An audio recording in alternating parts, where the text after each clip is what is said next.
Live पर देखते हैं आज की कुछ खास खबरें। महापौर आयुक्त विवाद खुद ही सुलझाए प्रफुल्ल गुडगे पाटिल। प्रफुल्ल गुडगे पाटिल ने पत्रकारों से बातचीत के दौरान कहा कि महापौर और आयुक्त में जो भी वाद है वह उन्होंने अपने स्तर पर छुड़ाना चाहिए। जो संघर्ष सुरू आहे त्या संघर्षामध्ये विरोधी पक्षाची कुठलीही भूमिका नाही। त्यांनी त्यांचा संघर्ष त्यांच्या स्तरावरती निपटवावा। मात्र काँग्रेस पक्षाच्या सदस्याच्या स्थगन प्रस्तावाचा आधार घेत तो आपला संघर्ष चालवून राहिलेला आहे। त्यामध्ये त्यांना जर मान्य आयुक्तांच्या कृती लोकशाही विरोधी वाटते आणि जर असेल तर मला असं वाटतं की निश्चितपणाने त्यांनी प्रस्तावाच्या माध्यमातून त्याच्यावर चर्चा घडवून आणावी। मात्र स्वतः 109 सदस्यांपैकी एकही सदस्याला त्यामध्ये प्रश्न उपस्थित करण्याची आवश्यकता भासली नाही। मात्र काँग्रेसच्या नगरसेवकांनी जर प्रश्न उपस्थित केला तर त्याच्यामध्ये आपण आपला अजेंडा घुसवायचा हा जो प्रयत्न भारतीय जनता पक्षाने मागील 3 दिवसापासून सुरू केलेला आहे। 5 दिवस कधी सभागृह चालते का? मग मात्र 5 दिवसापासून आपण PCR घेतल्यासारखा आपण सभागृह चालवून राहिलेला आहे। मला असं वाटतं की ही कृती लोकशाहीच्या दृष्टिकोनातून योग्य ही कृतीच आहे।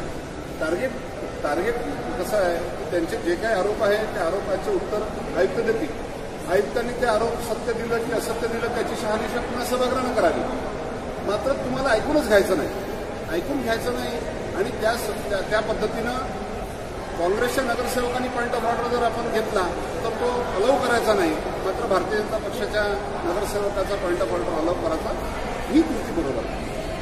नागपुर में कामों को आयुक्त ने दी स्थगिति। दयाशंकर तिवारी। नागपुर के मनपा आयुक्त तुकाराम मुंडे को चारों तरफ से विरोध का सामना करना पड़ रहा है। एक कर्तव्यनिष्ठ आयुक्त के तौर पर जहां नागपुर की जनता उनसे खुश है, वहीं नगर सेवकों में आयुक्त कामों के पैटर्न से काफी नाराजगी है।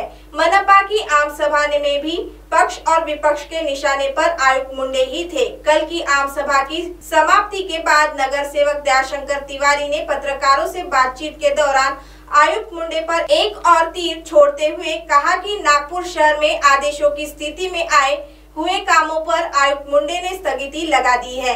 इन कामों के लिए 81 करोड़ रुपए खर्च होने वाले हैं।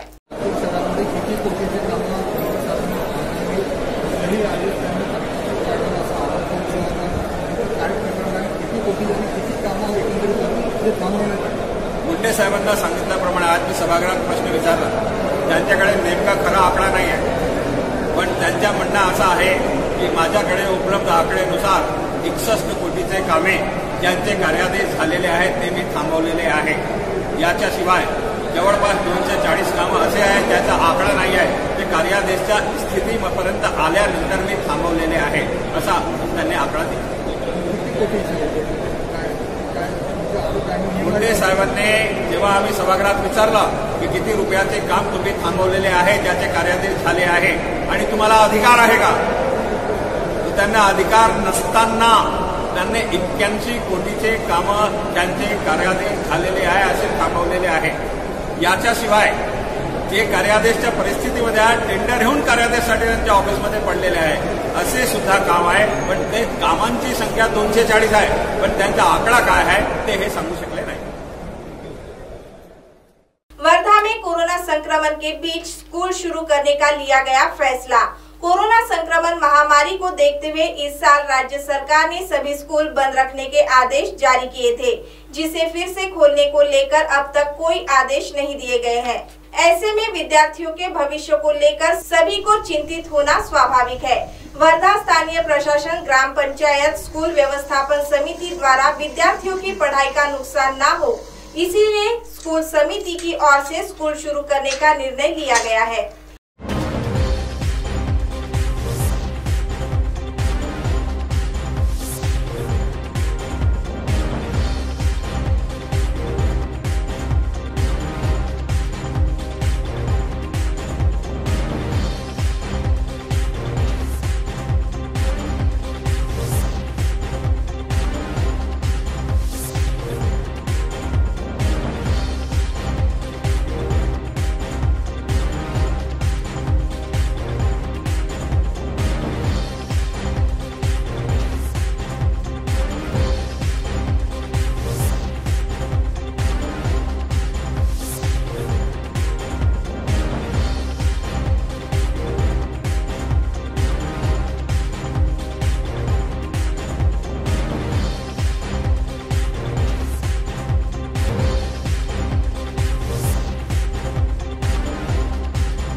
ग्रामपंचायत पवनी आज शासन आदेशाप्रमाणे उच्च प्राथमिक शाळा पवनी इथली शाळा व्यवस्थापन समितीची सभा पार पडली। याच्यामध्ये ज्या शासनाच्या ज्या गाईडलाईन्स होत्या त्यानुसार ग्रामपंचायतीने संपूर्ण शाळा ही सॅनिटायझर वापरून संपूर्ण शाळा स्वच्छ केली, निर्जंतुकीकरण केली। यानंतर जे शासन आदेशामध्ये 16 जून 2020चा जो शासन आदेश आहे याच्यानुसार ग्रामपंचायतला जी कारवाई करायची आहे त्याच्यामध्ये सर्व शाळांच्या विद्यार्थ्यांना सॅनिटायझर उपलब्ध करून देणे, नंतर सॅनिटायझर स्टेशन तयार करणे आणि संपूर्ण विद्यार्थ्यांना मास्क सुद्धा देणे ही कामगिरी ग्रामपंचायतला करायची आहे। सदर खर्च हा 15 वित्त आयोगाच्या प्राप्त होणाऱ्या निधीमधून ग्रामपंचायतला करणे आहे। त्या संदर्भामध्ये ग्रामपंचायतीने जो आराखडा 2021चा तयार केला त्याच्यामध्ये सगळ्या बाबी ग्रामपंचायतीने घेतलेल्या आहे। यानुसार जेव्हा शाळा चालू होतील आणि शासन आदेशाप्रमाणे जेव्हा शाळा चालू होतील त्यावेळी सगळ्या गोष्टी ग्रामपंचायत पवनी शाळेला उपलब्ध करून देतील। मी सविता नारायण धनजोडे, ग्रामपंचायत पवनी सरपंच बोलत आहे। आज शाळा व्यवस्थापनची मीटिंग झाली आहे, तरी आज आम्ही ग्रामपंचायततर्फे सर्व शाळेला सॅनिटायझर करून शाळा स्वच्छ करून निर्जंतुक करून आम्ही शाळा चालू केली आहे। शाळा स्वच्छ करत असताना सर्व शाळेतले शिक्षक प्राध्यापक आहे आणि कोविड-19 मध्ये मी या गावाचा नोडल अधिकारी म्हणून काम केलेलं आहे। 15 जूनच्या महाराष्ट्र शासनाच्या निर्णयानुसार आणि 23 जूनला माननीय जिल्हाधिकारी वर्धा यांनी दिलेल्या आदेशान्वये आजपासून शैक्षणिक सूत्राला सुरुवात झालेली आहे आणि त्या शाळा चालवण्यासंदर्भाने आज आपण इथे शाळा व्यवस्थापन समितीच्या मीटिंगचं आयोजन केलेलं आहे। आजच्या सभेमध्ये आम्ही शाळा टप्प्याटप्प्याने सुरू करण्यासंदर्भात निर्णय घेतलेला आहे। त्या अनुषंगाने जुलै 2020 मध्ये 9वा, 10वा आणि 12वा वर्ग सुरू करण्यासंदर्भात शासनाने ठरवलेला आहे।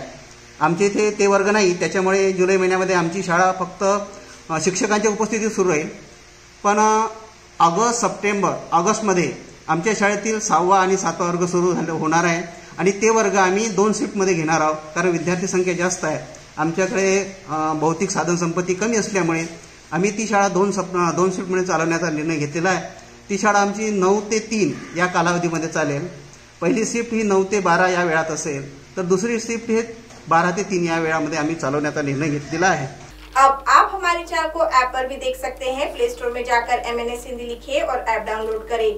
साथ ही साथ आप हमारे फेसबुक पेज को भी लाइक कर सकते हैं और उन पर भी खबरें देख सकते हैं। लिंक ट्विटर, हाइक और इंस्टाग्राम पर भी आप हमारी खबरें देख सकते हैं। आप हमारे चैनल को YouTube पर भी देख सकते हैं और इसे YouTube पर सब्सक्राइब करना बिल्कुल भी ना भूलें। फिलहाल वक्त चला एक ब्रेक का। ब्रेक से लौटने के बाद देश और दुनिया की तमाम बड़ी खबरें देखने के लिए बने रहें MNS न्यूज लाइव के साथ। नमस्कार।